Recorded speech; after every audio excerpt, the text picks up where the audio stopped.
Hi guys! Ngayon nga ay nandito tayo sa The Cafe, The Hyatt Regency Manila. Dito nga ito sa COD. COD, ano yan? Cash on Delivery. Eme. So, dito tayo ngayon sa City of Dreams. Ang open nga nitong buffet ay 5:30 p.m. Ito nga pala yung second time ko na matatry itong buffet dito sa The Cafe. Meron nga pala kami na 50% off kasi ang gagamitin ko na pangbayad ay BDO card ko. So, meron silang promo hanggang December 30, 2026. So, kung ganito yung mga trip nyo, nako, punta na kayo dito. Talaga namang sulit na sulit. During that time nga, meron din kasabay na promo siya ng Security Bank. So, may discount din yun. Pero, ang ginamit ko na lang is yung BDO card. Tapos, sa BDO card nga pala, kapag Monday to Friday siya, 50% off siya. Pag Saturday and Sunday, naka 30% off lang siya.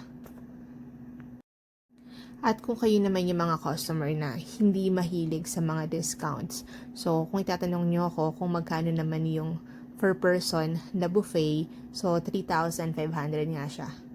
So malaki talaga yung madidiscount mo kapag meron kang card. So ayan nga, napakita ko na sa inyo yung mga station. So right now, nandito ako ngayon sa dessert station. Meron ditong mga halo-halo, iba't ibang uri ng mga cakes, may ice cream. Grabe, pag naubos mo ba naman talaga o natikman mo lahat ng uri ng desserts nila, ewan ko na lang kung hindi ka magka-diabetes. Kasi naman, napakadami talaga. So, ayan. Papakita ko naman sa inyo yung mga nakuha namin na pagkain. So, ayan, syempre, kailangan may seafoods tayo. At meron din nga pala silang pa-wine. Unlimited din ang wine na yan. White wine, red wine. Syempre, ang akin, iced tea lang. Next time na lang talaga ako magbababad sa wine. So, eto yung iba pang mga food. Tapos, ang isa nga pala sa mga favorite na station ko dito is itong dito sa grilling station. Kasi pwede mong ipa medium rare or well done yung roast beef. So, ako nga is well done kasi, siya well done. Eme. Tapos, bukod dun sa roast beef is nagpa-grill din ako ng shrimp. Tapos, ang sarap din ng chicken nila. Oh, grabe talaga. Ang sarap talaga ng mga food. Sobra. Sulit na sulit talaga.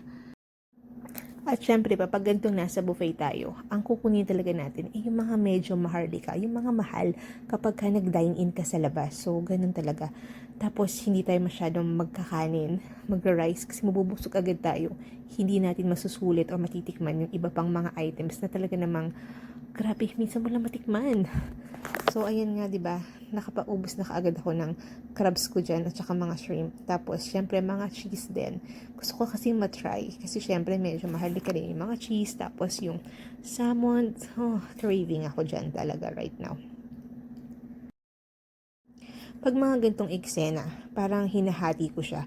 Yung mga favorite ko na baka mas masarap yung pagkakagawa nila. Like, for example, tiramisu. Tapos, yung mga mamahalin sa labas, na dito syempre unlimited. Tapos, yung mga hindi ko pa natitikman, kung masarap ba siya or hindi, magugustuhan ko ba siya. So, ganun ako pag pumupunta ako sa buffet. Kayo ba? Ano yung mga technique nyo pag pumupunta kayo sa buffet? Baka may mga matutunan pa ako sa inyo na malulupit na technique na pwede kong gayahin at pwede yung i-share sa ating mga nanonood din ng video na to right now at nagbabasa sa comment section. O, di ba? So, ngayon nga, hindi ko malaman kung maghahalo-halo ba ako.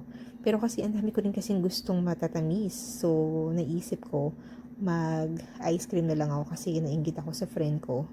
Mag-ice cream siya.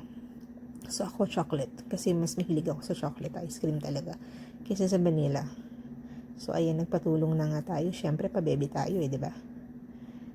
Siyempre, pagka gusto nila magpaka-gentleman, pagbigyan natin sila. Eme.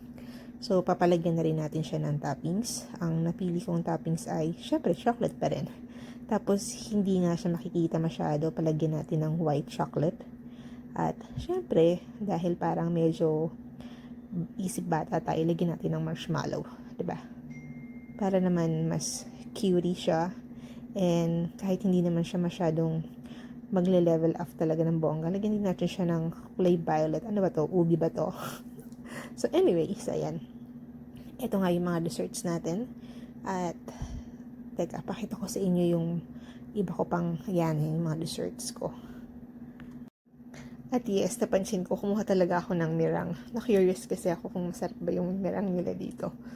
So, ayun lang. That's it for today. Thank you for watching. Bye for now!